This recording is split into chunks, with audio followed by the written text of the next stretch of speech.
کفار میں کیا عالم تھا، وہاں کیا چل رہا تھا، وہاں کیا تکلیف تھی، وہاں کیا رنج تھا، یہ ارشاد فرمائیے۔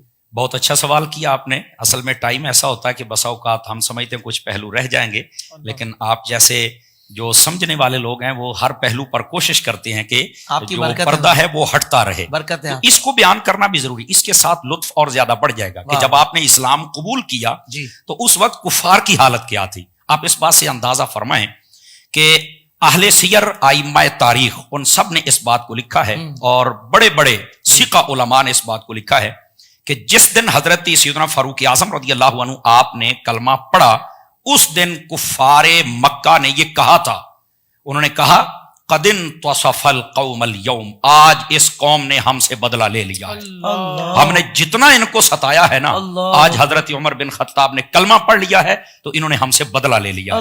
مطلب یہ ہے کہ ان کو بھی پتا تھا کہ یہ عمر صرف ایک نہیں گیا، یہ سمجھو کہ ہماری کمر ٹوٹ گئی اور ہم ختم ہو گئے۔ حضرت عمر بن خطاب رضی اللہ عنہ، اللہ نے آپ کو وہ کمال و رتبہ عطا فرمایا، اور اسی واسطے کافروں کو پتا تھا کہ آج ہماری بربادی ہو گئی ہے۔ اس لیے حافظ صاحب یہ بات بڑی قابل غور ہے، حضرت شاہ صاحب میں آپ کی توجہ چاہ لیتا ہوں۔ لفظ عمر جو ہے نا، اس کا معنی ہوتا ہے آبادی۔ انسان کی جو عمر ہوتی ہے اس کو اس لیے کہتے ہیں کہ تیری عمر کتنی ہے، کہ یعنی تیرا جسم جو آباد ہے کتنے سالوں سے آباد ہے۔ تو جب عمر ان کے پاس تھا تو وہ آباد تھے، لیکن جب ادھر آیا تو اسلام آباد ہو گیا۔ بات سمجھ آئیے؟ اس لیے انہوں نے کہا کہ ہم تو برباد ہو گئے، آج اس قوم نے بدلہ لے لیا۔ اور یہاں پر یہ نقطہ بھی بڑا خاص ہے، اسی لیے اب جس کے دامن میں حضرت عمر ہیں وہ آباد ہے، اور جس کے پاس عمر نہیں وہ برباد ہے دنیا۔ سبحان اللہ، سبحان اللہ۔ یہ حضرت عمر بن خطاب رضی اللہ عنہ آپ کی خاصیت ہے۔ تو کفار پر یہ گزر رہی تھی، بلکہ یہاں تک نہیں، صحابہ کرام، کافر ساری باتیں تو نہیں بیان کریں گے نا کہ آج ہمارے ساتھ کیا ہو گیا، یہ تو صحابہ کرام علیہم رضوان نے بھی بیان کیا۔ انہوں نے کہا کانا اسلام عمر فتح، فرمایا حضرت اسلام نے جب حضرت عمر نے اسلام قبول کیا تو فرمایا کہ وہ ہمارا فتح کا دن تھا۔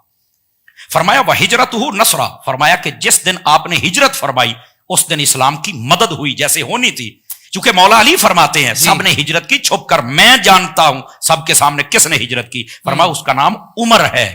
یہ خود مولا علی بیان کرتے ہیں، اور مولا علی کہتے ہیں ایسے ہی نہیں، آپ نے 7 مرتبہ طواف کیا مکے کا، 7 مرتبہ، اور اس کے بعد آپ نے نوافل ادا کیے، اور پھر جو کفار وہاں پہ تھے آپ ان کے پاس گئے، آپ نے فرمایا کہ جس نے یہ اپنے بچے یتیم کروانے ہیں، اپنی بیویوں کو بیوہ کرنا ہے، ذرا باہر نکلا، عمر ہجرت کر کے جا رہا ہے۔ تو فرمایا کہ یہ اسلام کی مدد ہوگی کہ آج کے بعد ان کی طرف آنکھ اٹھا کے کوئی نہ دیکھے، اور فرمایا کہ واہ امامتہ رحمہ، ان کی جو امامت تھی وہ ہمارے لیے رحمت تھی۔ تو یہاں پر یہ بات بھی سوچنے والی ہے کہ آپ کی امامت رحمت ہے، پھر ہمارے یہ امام تو ہے نا، سمجھ آ رہی ہے؟ یہ بڑی خاص بات ہے جو آپ، بلکہ یہاں تک میں یہ تو صحابہ کرام نے بیان کیا نا، ان کی یہ حالت ہے تو کفر کا کیا عالم ہوگا، وہ تو مر گئے، وہ تو ڈوب گئے کہ آج ہمارے ساتھ ہوا کیا ہے۔ اور صرف یہاں تک بات نہیں ہے، اس بات کو تھوڑا سا میں مزید کھول دیتا ہوں تاکہ آسانی ہو جائے۔ حضرت عبداللہ بن مسعود رضی اللہ تعالیٰ آپ ارشاد فرماتے ہیں کہ جس دن حضرت فاروق اعظم رضی اللہ عنہ نے کلمہ پڑھا نا، اسی دن کلمے کا اظہار بھی فرمایا، اور کس انداز سے فرمایا؟ فرمایا کلمہ پڑھنے کے بعد جب نماز ہو گئی، سارا کچھ ہو گیا، آپ سیدھا ابو جہل کے گھر گئے، اس کا دروازہ کھٹکھٹایا، کون؟ کہا میں عمر آیا ہوں۔ تو وہ ڈر گیا، کدھر ہے؟ کہا باہر نکل میری گل سن۔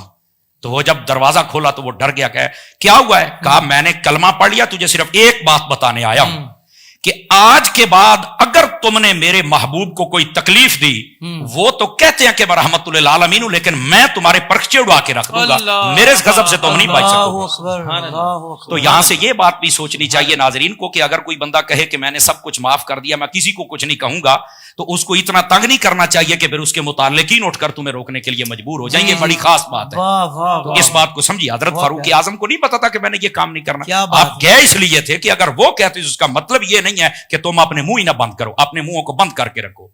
تو یہ شان تھی، بلکہ یہ بات ذرا ختم کریں تاکہ اگلی بات بھی ہو سکے۔ عبداللہ بن مسعود کہتے ہیں ما نستطيع ان نصلي بالبيت، ہمارے اندر یہ طاقت ہی نہیں تھی کہ ہم خانہ کعبے میں نماز پڑھیں، پر فرمایا کہ جب حضرت عمر نے اسلام قبول کر لیا، فرمایا جلسنا حول الکعبۃ وطفنا، فرمایا ہم کعبے کے ارد گرد بڑے شان و شوکت سے بیٹھتے تھے، کھل کر ہم طواف کرتے تھے. کیوں؟ فرمایا حضرت عمر نے کلمہ جو پڑھ لیا تھا. کافر دیکھتے بیٹھتے جلتے رہتے تھے.